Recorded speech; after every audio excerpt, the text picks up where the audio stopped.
નમસ્કાર મિત્રો, હવે આપણે સબમિટર્સનું આઇટમ સબમિશન્સ કઈ રીતના કરવાની, ત્યારબાદ રિવ્યુઅરે અને રિવ્યૂ કેવી રીતના કરવાનું એ બંને જોયા પછી હવે આપણે ત્રીજું સ્ટેપ એટલે કે વર્કફ્લોનું ત્રીજું સ્ટેજ એટલે મેટા ડેટા એડિટરનો રોલ.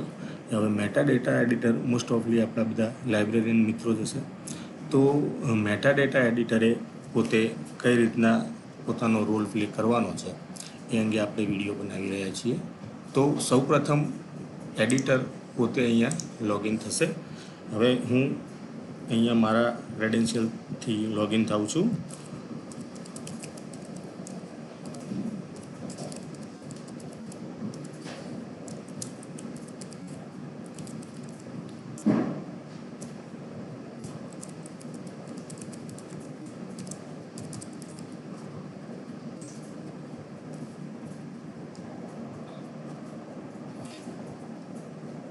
ઓકે, તો લોગિન થઈ ગયું છે.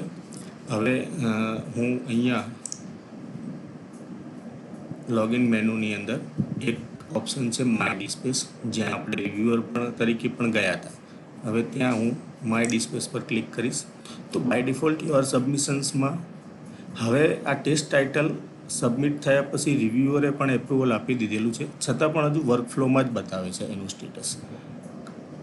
વર્કફ્લોમાં જ અહીંયા યોર સબમિશન્સ એટલે સબમિટરને બતાવશે, પણ આપણા કેસની અંદર સબમિટર્સ, રિવ્યુઅર્સ અને એડિટર્સ ત્રણે હું જ છું. તો એ કેસમાં મને યોર સબમિશન્સમાં મારી આઇટમ બતાવે છે. તો ટેસ્ટ ટાઇટલ હજુ એની ટોટલ વર્કફ્લોની પ્રોસેસ પૂરી થઈ નથી, એટલે હજુ પણ વર્કફ્લોમાં જ છે, કારણ કે હજુ મેટા ડેટા એડિટરનું એપ્રુવલ એને આપવાનું હજી બાકી છે.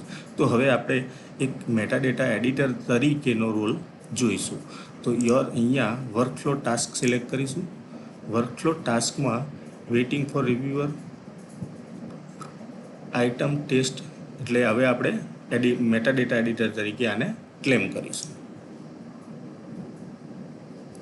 હવે વેલિડેશન, અહીંયા રિવ્યુઅરમાં જે ઓપ્શન્સ હતા એનાથી એક ઓપ્શન્સ વધુ મળે છે આપણને.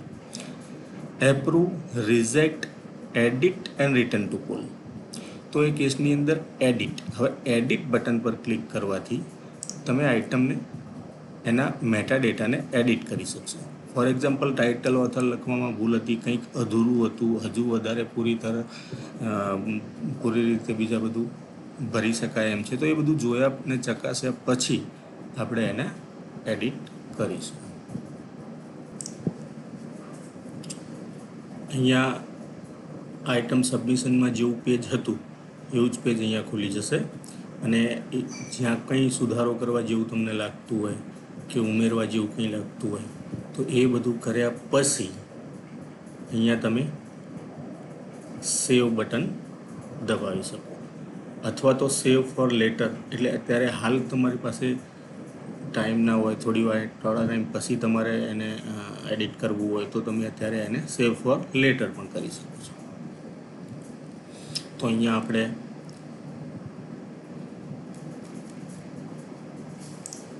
કંઈક સુધારો કરીશું.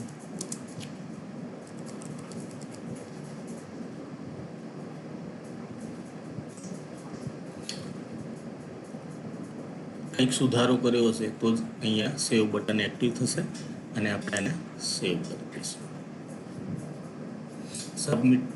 સબમિશન સેવ સક્સેસફુલી. હવે અહીંયા માય ડિસ્પ્લેસમાં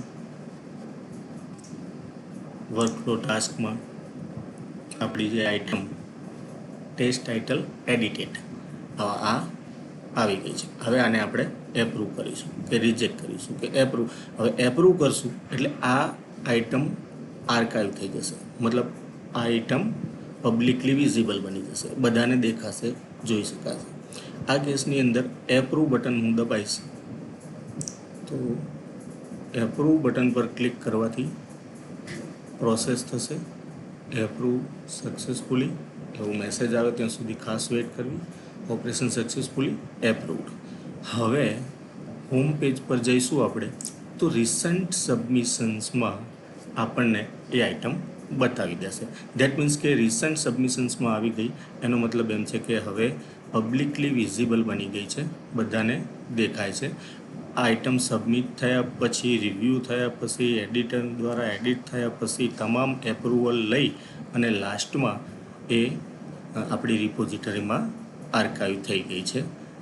એટલે આ એક પ્રોસેસ ટોટલ એક આઇટમ સબમિશનથી લઈ અને તમામ એપ્રુવલની પ્રોસેસ, રિવ્યુઅર અને એડિટરનો રોલ સંપૂર્ણ પૂરો થાય છે. ત્યારબાદ આ આઇટમને એડિટ નહીં કરી શકાય અને એ ટોટલી સબમિટ થઈ જાય. કોઈ કેસની અંદર માનો કે કોઈ આઇટમ ભૂલથી કે અન્ય જગ્યાએ થઈ ગઈ હોય તો તમે મને કહેશો તો એ આઇટમને હું અહીંયાથી ડિલીટ કરી આપીશ, જેથી કરીને નવેસરથી આપણે એને સબમિટ કરી શકાય છે.